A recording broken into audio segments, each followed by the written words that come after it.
Hello and welcome to episode number 19 of the Desmond's Flicks podcast. I'm your host Desmond, and today my guest is Emma from A Spooky Astronauts. She has a great YouTube channel called Spooky Astronauts where she talks about horror films. Her content is fantastic. Sit back, relax, subscribe to the channel, and enjoy the episode. Emma, I'm super stoked to have you on. This is really cool to have you here. Thank you so much for inviting me. I've really been enjoying your content on YouTube for a while. One of the things that I really enjoy about your channel is how you get so much into detail about the technical aspect and really get into the mind of the character. What can you tell me about how you got into horror films and just in films in general and got your YouTube channel started? Well, I guess the reason I talk about the technical aspect is because I'm a video editor by trade. So I worked in TV for the last 10 years. Now I work for a non-for-profit doing all their video content, but I guess that's where I'm coming from the technical aspect. So, I mean, if you rewind, I've always been into film, and I guess the takeaway from film and being so, I don't know, I like when you walk away from a film and you just, can't get it out of your head, or you wake up the next morning, you're still thinking about it. So I really like that. And I found that was it was the extreme films that made me feel that way. So I guess the most extreme genre is horror. So I just like films that really stick with you, disturb you, and make you feel something. Just super intense. So I was always into film, and then I kind of went more towards the darker side of film, and I guess that's where I found horror. A lot of people are really into slashers and kind of things like that, but for me it was always like the more disturbing films, which I think it reflects a lot in my channel, because I do talk about disturbing films all the time. It's a bit creepy. But yeah, so I guess that was how I got into horror, and then I've just always been into film from a technical aspect. When I was a kid, I don't know, like 13 years old, I got like a video camera, and I used to just film tapes and tapes and tapes with my friends, just like little skits and just stupid things, little animations. And I used to edit them all. And in high school, we had a video editing class, and I got special permission from the principal to do it for 2 semesters. So I got to do it back to back because I just loved it so much.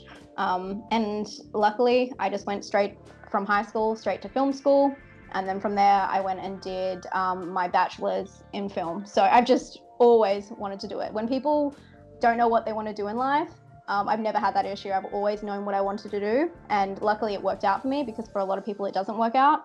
And I got my first job as like a senior editor on a magazine lifestyle TV show, which is like, selling vacuums and things like that, editing that. And then I worked on a gardening show for like 3 years, which I love because it's so calming, like just cutting together plants and stuff. I love that. So I always loved horror, and I always was into editing and filmmaking. So I loved YouTube naturally. I was really on the YouTube trend when it first started becoming a thing, and I guess they weren't really influencers back then, but when, the OG people, like I've been watching Shane Dawson, in his problematic days, like from like way back when, and a lot of people. And so I guess I just joined all those things together, and I was like, I like this. I like, I can edit.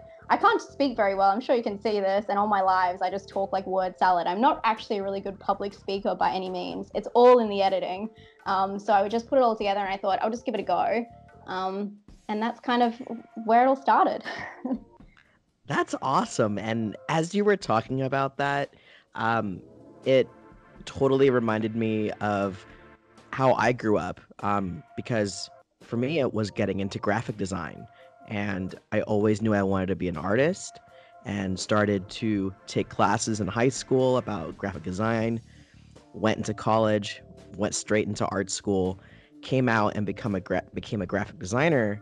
And I always loved horror films like you, and saw YouTube channels. I was watching yours and Drum Dum's before I got my channel started, and I was like, these guys are really good. I feel like I want to try this out, because this seems like fun, because both you and Drum Dums have Lee have a very specific way of talking about film. Like with Lee, he's all about the slashers. And Yeah. for you, you really get into the indie films, the disturbing films, those really intense movies. And you're the one that convinced me to watch a Serbian film. What did you think? Okay, so I thought from a technical aspect that it was a really well done movie.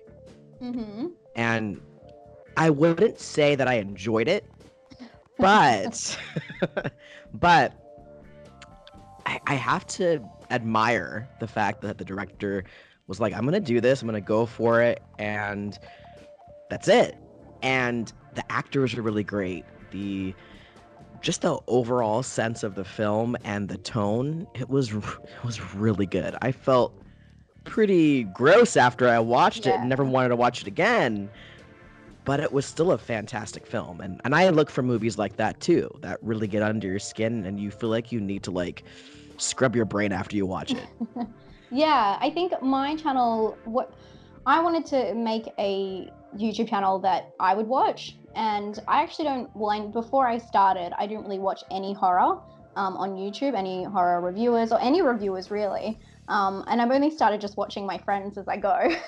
Right? Of course, Chris Stuckman. I love him. Yes. I mean, I just kind of check what he's watching and stuff like that. But my main mission was to kind of bring that personality that I really liked from other YouTubers and talk about film at the same time. So that's why I do like the come with me reviews where like, I take people along. I'm trying to make it like a personal kind of thing. So people come for the content. If they like get my sense of humor and they get me, they want to stick around and then like we become friends. But it's more, I guess, with Lee and other people, a lot of it is, ranking and talking really about the fandom. And because I live in Australia, I think it's like an international thing where you guys over there, you have so many conventions and so many other people who are into horror get together, where here there's no one, especially where I live in Perth. There's no horror conventions or anything like that. I've never been to a horror convention in my life.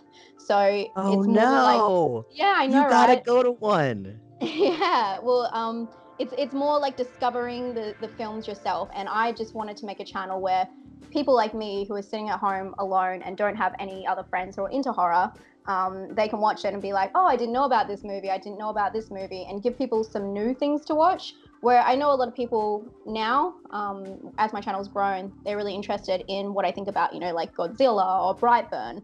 But at the start, it was more me trying to talk about films to give people ideas of what to watch. And that's really my focus. And that's why I do, 99% of my content is spoiler free, because I want people just to know whether they should spend their time watching a film. So that's kind of like the direction I've gone.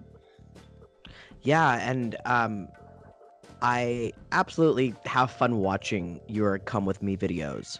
When you did Pet Cemetery, like that theater that you go to when they set everything up, that is so cool. I've never seen something like that. Yeah, it's really cool. It's the marketing dude from that cinema, and it's actually a huge chain cinema in Australia. It's called Event Cinemas, and it's just that one. I know the marketing guy, and he always invites me to those nights, and it's so cool. They have local just actors come and dress up as all types of things. I think, yeah, it's really cool that they even put on that kind of stuff.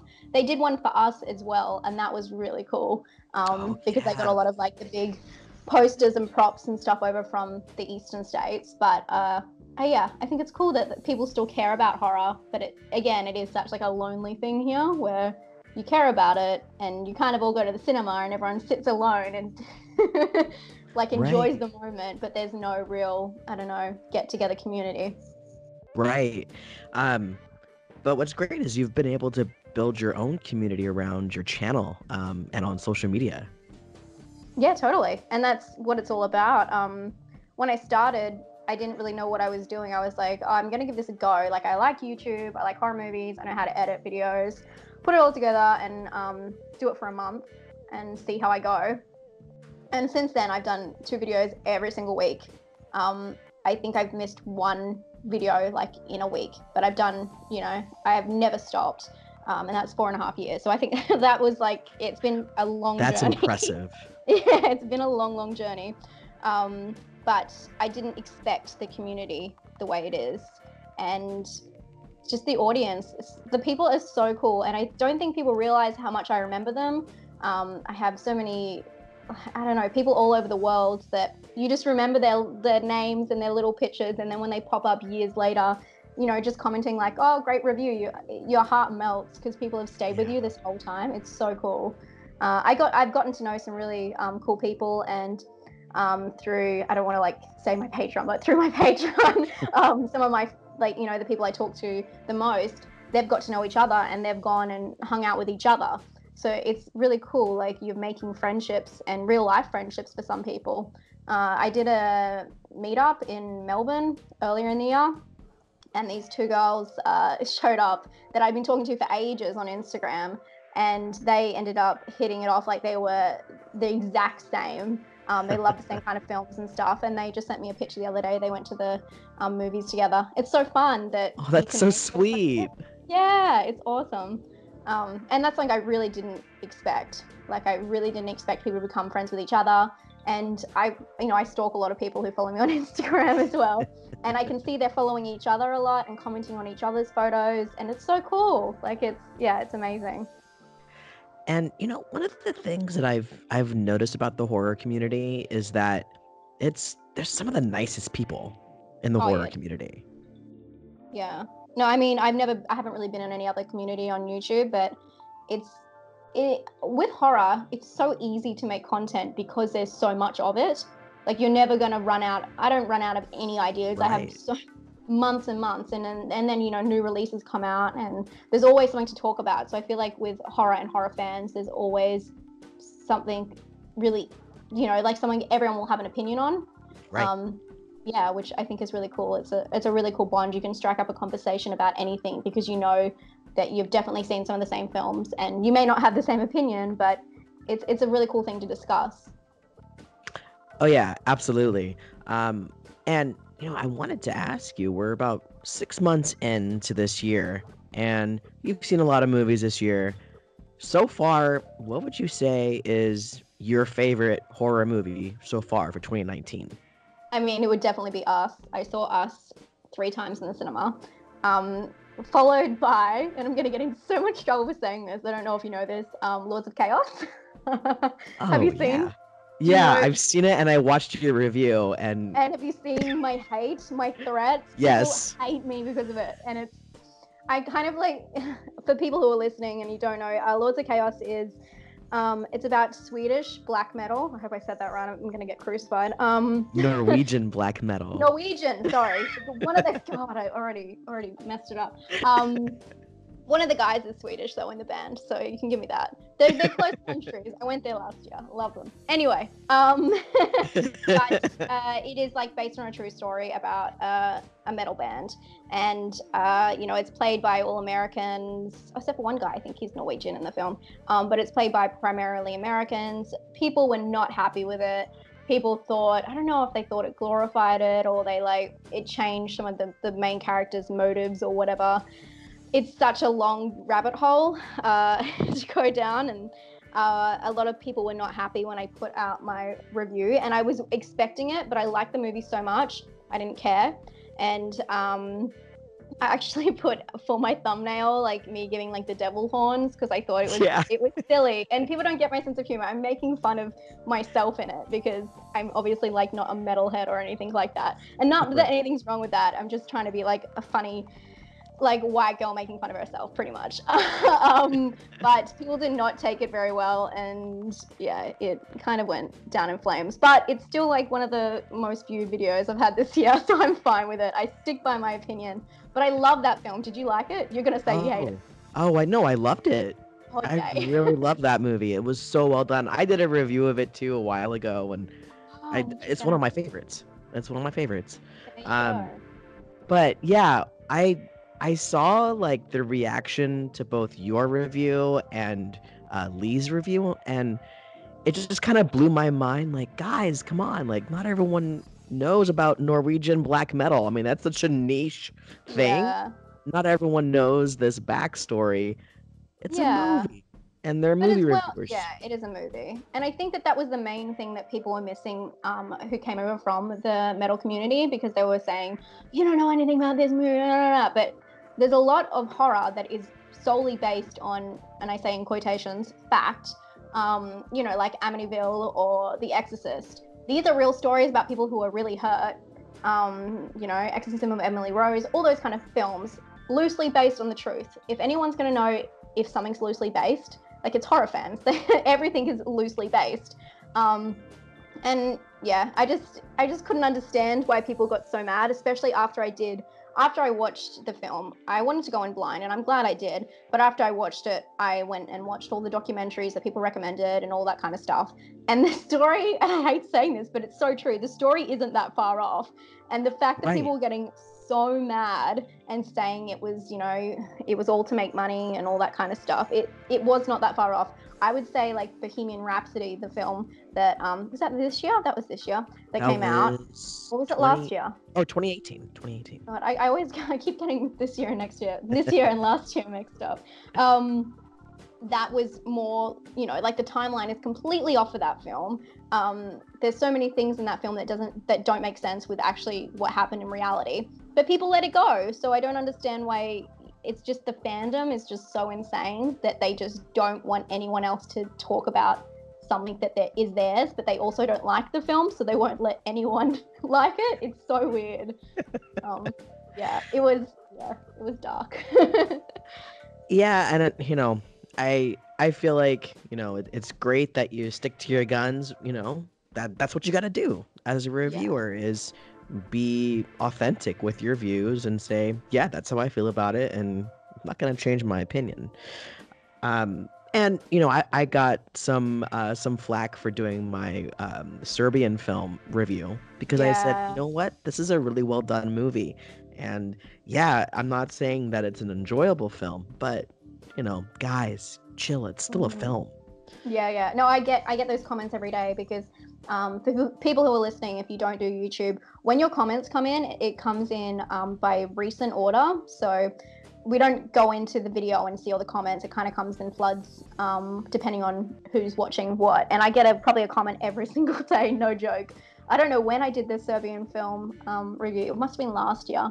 I get a comment every single day being like, I don't know if what am I allowed to say on this podcast? I don't want to get you Oh no, like, it's like, yeah, it's not I'm censored. fine. Go for it. Okay, Yeah. good. Being like, how can you like baby porn and all this kind of stuff every day? And you just have to.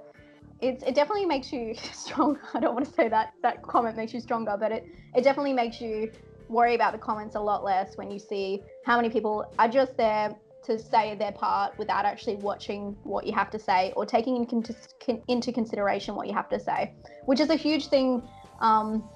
That hurts the horror community, or just movie reviewers in general, is that people aren't there to have a conversation, and people downvote your video just because they don't agree with what you have to say. Or I get a lot of comments of people being like, I don't agree with what you say here, but you're all right, or whatever. But my point wasn't to make you agree with what I say. My point is to just show you my opinion, and then you can put yours nicely in the comments.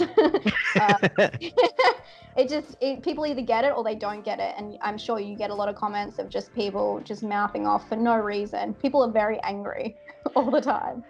They take strict ownership of something, and that happened to me with the Pet Cemetery remake. Oh, So I pissed off quite a few people, especially on Facebook. Um, but Facebook can get pretty angry anyways. oh yeah. Um, but um, I said that the original Pet Cemetery, although not a bad movie, I don't consider it classic. I think You know it's that's my favorite okay. horror movie, right? I Not know, even joking. I know, and it's not. This is going to be an interesting conversation. This is why I brought it up while we were recording rather than beforehand. Uh, I think it's good. It's just too cheesy to me. Yeah. And don't get me wrong, as a kid watching Pet Cemetery, I loved it, and it scared me. As I've gotten older, it's just, for me personally, I didn't think that it's like fantastic. I actually prefer the remake over the original film, and that's what really got people mad, because No, I I've just heard that happen to from enjoy several it. people, to be honest. I have heard that from several people, and they're completely different filmmaking styles.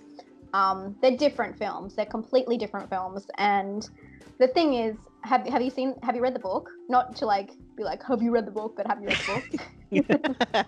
I've I'm about 30 pages in.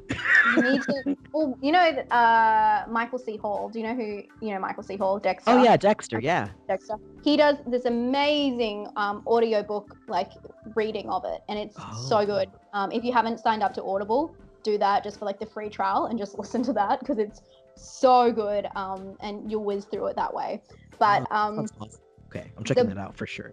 yeah, please do because yeah, you'll thank me later. But that book is one of the best books of all time, and it's very interesting when you compare the book to the new film and the old film because they both take out completely different parts and explain things really well in different areas, but they are still both missing holes, I would say, completely. I like the original Pet Sematary. I think is a lot of nostalgia like facts for me because it was one of the horror movies that I really stuck with me, especially like Zelda growing up. And the whole idea of like dread and death is like super interesting for me. So that's why I was really into Pet Sematary. But I feel like the whole dread and death, and I don't know, like especially when the new one, it's like very zombie-ish more. I could see It that, yeah. Yeah, I don't really like. It's not that I don't like the new one. I think I gave it like an even score. Like I think I gave it 2.5 out of 5. So yeah, it's very interesting. What I'm trying to say is it's very interesting. If you read the book, you'll be able to see them both in a whole new light, which could be quite interesting. But the original, I love it so much. But I can understand it is quite cheesy to people who maybe don't have that nostalgia fact with it. But I still love it. And oh yeah, it's I picked it up on Blu-ray pretty recently, and I watched it like 3 times in 1 week. I still love the movie. I guess I just I don't have that same kind of feeling of love for it. The one that I Yeah. do have that feeling for is A Nightmare on Elm Street. Oh, there we go. Well, this is the thing for me. No, but the thing for me is I don't have that feeling for really most of the slashers. Well, the slashers from, like 80s, early 90s. I love like Scream. I love anything that's like, I know what you did last summer. I love the 90s. But out of all the slashers, I would say, like Freddy's pretty much like the perfect villain for all of them. And such an interesting villain in that he can be recreated in so many different ways to give the films like a different tone. But for me, like Friday the 13th, like take it or leave it. And I know that's really bad to say, but I can understand how people feel that way about Pet Sematary because I feel that way about a film that, is the front page of, horror really, like the face of horror. Jason, I'm just not really into it. And Friday the 13th is my favorite franchise of all time. Yeah, there you go. So you got me back. That's the American thing though. Ah, yeah, I mean, I can see that. Yeah, which each to their own. Yeah, I mean, we love our slashers, man. I just did my top 10 favorite slashers today, so that'll be. I'm sure you can't wait to watch that. Yeah.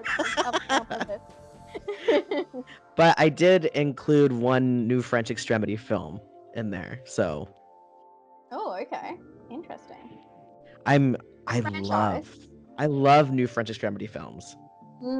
Yeah. Oh, yeah. Of course. That's for me. That's they stick with you, so it works well for me completely. Oh, absolutely. So, what would you recommend as some tips to folks out there who want to get a YouTube channel started? Let's first start with some technical tips. If you haven't done editing in the past, it's best to stick with what you have at the time, because obviously editing software can be really expensive. I use Premiere, but if you have iMovie or whatever you have on hand, totally go with that. I would recommend Skillshare. This is not an ad, but you can sign up for free for 30 days, I think, or 20 days. Sometimes they have deals for 2 months for free, and they do a lot of technical lessons, so you can really learn in depth what you're doing. So I think for editing, that would be great. A lot of people go crazy with the lighting at the start. You don't even need to buy lights. I buy lights right now because I have no windows in my room. But if you sit in front of, a big bright window, that's the best lighting you can get, is natural lighting. And then again, with that, as long as you have nice lighting, you can use your phone. Like, my whole thing is, don't let whatever you have on hand discourage you from starting, because I think a lot of people do use that as an excuse, and it is scary to get started, and you will suck at the start, like everyone does. My first videos are shocking, and you can only get better by putting them out and seeing the feedback and going from there. You can't start your channel completely polished. I'm sure some people do these days, but I would recommend just getting it out and just giving it a go, instead of making excuses like that, because it's really easy to sit back and be like, I don't have this camera, or I don't have that. But give it a go, and you'll keep improving. For me, as I said before, I really thought about what I like to watch on YouTube and try to make my channel into that. So that's a good way to start, is to think about all of the channels you really like and how you'd like to represent yourself and your channel in that. And when you do horror, don't think, although it's such a good niche, don't think just inside the box. Like, a lot of people can just do reviews or top 10 list, and those are great, and those really get people into your channel. But make sure you show your personality a little bit, and whether that is on like Instagram or anything like that, make sure you show the people who you are, because I know a lot of the really, really, really big channels get a lot of views just on doing top 10s. But if you want to start your channel and be a brand, the best thing to do is put yourself out there. And I know you obviously don't really show your face. You don't show your face at all on YouTube? I do sometimes if I'm doing like a horror convention, or if Yeah, I'm of going course. to, yeah, stuff like that. I'll show my face, but otherwise I'm just the disembodied voice. Yeah. See, I know you from Instagram, so for me, I know who you are. So Right. Right. Yeah, I show my yeah, face a lot more on there because I'm so pretty. yeah. I think mainly is to have a focus on your channel for what you want to provide for people. So for me, it's for people to have an inclusive space where they can talk about movies they like, but also where they can find out what they should be watching this weekend. And I think as long as you have like a focus, a lot of people are into that. And yeah, I guess just to have the passion for it. I know that's like hard to say, but like hard to obtain. But if you have the passion for it and you have the drive for it, it's a lot of work though. It is a lot of work. A lot of people just get started, do a couple of videos, and then don't come back for a while and wonder why their channel's not growing. You have to show up every single day. So be prepared for that, but it's totally worth it. And I'm sure you can agree, like the reward is Oh yeah. amazing.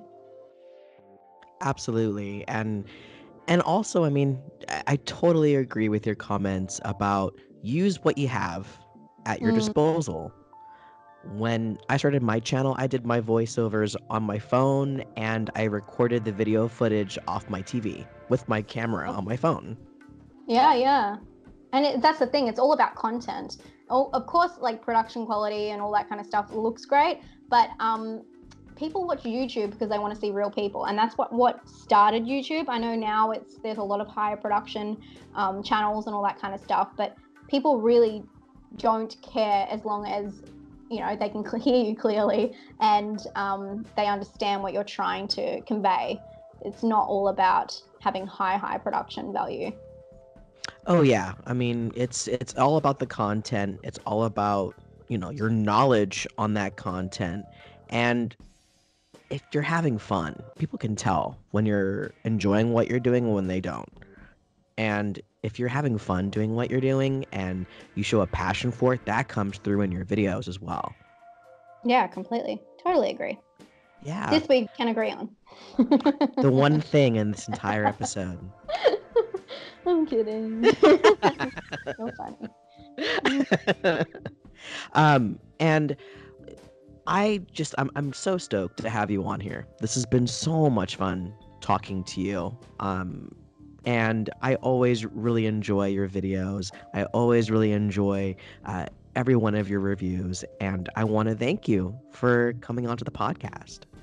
Oh my God, thank you so much. That's so nice. I was so stoked that you reached out. Like, I love, chatting with other people that I haven't spoken to before and all that kind of thing, getting to know other people in the community. It's really cool. And it's cool to have a conversation, via voice instead of just texting all the time. I feel like I don't come across very well on text sometimes because I'm quite like sarcastic. But thank you. I really, really appreciate that. It's cool. And I look forward to your content too. I look forward to your new slasher list. Oh, you're gonna love it. And I would love to have you back on sometime to talk about some films. I usually have my friends come back on, and we'll like pick a movie or two and pick it apart. So if you ever want to come back on and pick apart a movie with me, I'd be happy to have you. Oh, I'd love that. Awesome. Well, Emma, thank you so much for joining me on the podcast. Everyone, be sure to go and check out her channel, Spooky Astronauts. I'm going to leave a link in the description below where you can go and check out her channel. Her content is fantastic. And I want to thank you all so much for joining us today on the Desmond Slicks podcast. Be sure to follow me across social media, Instagram, Facebook, Twitter, all that good stuff, and check out the YouTube channel. With all that said, I will see you all next week. Same spooky time, same spooky channel.